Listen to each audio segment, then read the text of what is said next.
What's up? Built by Bailey's back at you, back on the Nook job site, shipping container builds out in Park County. In this video, we're going to talk about framing your container and the way we're doing it based on structural requirements and architectural needs that we're going to have for our design with our 3 containers.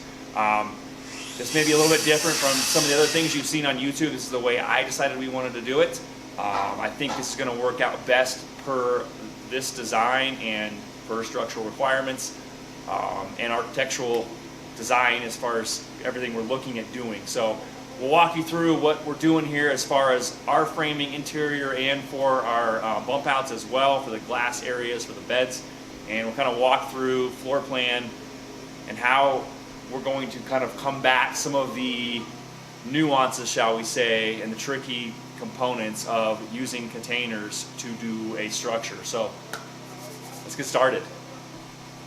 Okay, so I want to preface this framing walk around with the fact that yes, I am a builder and I am a general contractor, but this is the first container home that I've ever built. So some stuff that I'm going to address in here is just the way I saw it needed to be done, or I had the idea. Doesn't necessarily mean it's the only way to do it, but feasibility, functionality, ease of use, all that stuff, and just obviously going through a build like this for the very first time, there are probably a few things that I might do differently, but overall I think I'm pretty happy with the way we framed this thing out. I think as far as efficiency and the way everything is going to fill in, I kept it as conventional as possible because obviously that's what I know. So keep that in mind. I'm not going to sit here and say this is the only way to do it, but just a good idea of, you know, one way to go about framing a container home, especially if you're going to be able to build in certain climates like we are here in Colorado. So let's take a look at what we've got here. If you see up above me, guys, I've got my ceiling furred out with 2x8 dimensional lumber. And what we did, we had a beam here, so you guys can see that beam, very large beam. That's right in the middle of the first 2 containers. And we came back in and we packed out that beam like you would do for a basement or anything else. And then we went ahead and hung our 2x8 joists for our ceiling. You guys can see that right there on the packed out section of that I-beam. So now we can come back and throw the hangers on there and we're ready to go. That 2x8 construction allows me to get to a minimum R49. I'm going to be spray foaming the whole thing. So I get my 7 inches that's needed to get that value.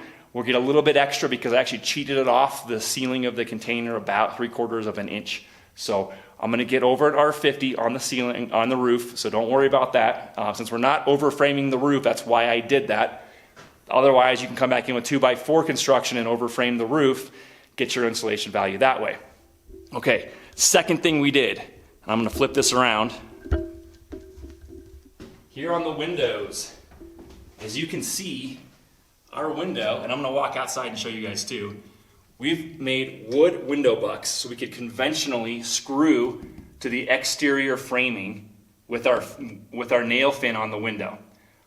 This allows me not to have to come back in and screw through the frame into the steel framing that we had to do per the engineer. Now, if you guys haven't seen how we did the cutouts for the windows and doors, go back and check out this video right up there, and you can see how we did that. But that we came back on top of that after we framed up our wall here. We came back with 2x6 that layered outside of this window where the 2x2 steel tubing was, all the way back to our framing, and then we built our wood book all the way around all of these windows. Okay, so you can see that. That allowed us to go ahead and screw conventionally to the face frame just like you would do with any other stick-built construction. And the reason I did that is because I didn't want to screw through the steel frame and create any problem where that window could start to rack during install or over time. It also allowed me to flash the windows better, and I'll walk you guys out here and show you what I'm talking about. So as you can see here, I can come back with my zip tape right on top of the window nail fin, just like we would do conventionally, to flash that window on top of our metal 2x2 window frame that we had to do per the engineer once we cut out our openings. And you can see here, Same thing. I've got my actual sill flash, and then my bottom nail fin is actually open to allow for any water that gets into the window area to drain out, just like I would do for conventional construction as well. So those are the reasons that we did it that way. I saw that being the best way to go about it. Same thing with this giant door we have. Yeah, we do have protectile wrap on there, but it's okay. It allowed me to do the same thing and install this giant door conventionally as well, because this is a system that I've never installed myself. So I wanted to make sure that we had it as conventional as possible. We had wood to use, or if it was steel framing, we could do the same thing, but conventionally installed and not going through those steel tubing cutouts that we did. All right, you guys can see in here that we've got our interior walls. We're going to have a rail door on each side of these bedrooms, so it can open all the way through and look all the way through from one bedroom all the way to the other. So we've got our headers in here, not for structure, but to go ahead and hang our rail door material on. And then same thing here, you can see how we furred out all the windows on the interior, just like I was showing in the front window. And then our wood buck, so our 2x6 comes back here from the steel tubing out front all the way back. We can actually nail and secure this buck down into wood framing as well, all the way around. And the conventional install, as you can see. Again, all of the walls are going to be spray foamed, so we're going to get a nice R21 value in here. And as we walk out to these bump outs past the container, so this is the edge of the container right here, and then we've actually framed out past the containers with our bump outs to go ahead and allow, that's where our beds are going to be able to go. So that allows us the extra space and doesn't become as crowded, because as you guys know, these containers at 8 feet wide, and this is the bedroom area, this is going to be an exposed wall. It gets real tight in here. You can try and lay a bed this way or this way and try and get closets, as you can see here, and everything else. So we went ahead to the bump outs. 2 reasons. 1, like I said, more room for the beds, and then 2, check out the views. It's almost like a glass cube in here, right? So that allowed us to get a little bit extra space and really cool views outside the container to look in any direction. And that is becoming complicated, and I'll show you guys in a second why. 1 is because we have to come back and attach our corners of the bump outs back into the container. One end of these containers will have the steel tubing for their point load, the other end won't, as I just showed you there, and that creates a few problems moving forward. It's all these nuances that we're running into that kind of create the problems that you can't even think about until you actually start doing construction on these containers themselves.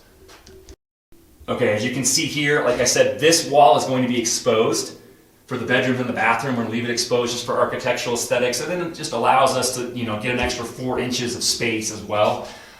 So doing our 2x8 ceiling rafters in here, we actually adhered our ledger right to the metal corrugated wall, and then ran our 2x8s across, and then stacked them on top of the top plate on this side, just because we're framing this wall out. Now, if you're framing all the walls out, you can literally go ahead and block out like we did here, and then drop your 2x8 or whatever you're going to use right on top of your top plate. And that is perfect for a ledge to drop your ceiling joist into. If you're leaving it exposed, I found this was probably the best way to go. I did talk about actually welding some angle iron on here and dropping those joists onto the angle iron, but this is going to end up being a little bit better finish for the drywall ceiling that we're going to have. All right, that's how I saw this going for the frame of these containers. I think there's a few things I would do differently, especially if we did more bump outs on some future builds, doing conventional stick built construction onto the container itself, how to grab some of those nuances, how to get it watertight. There's a few things here and there that seem to be a longer process than being a stick built construction type of project.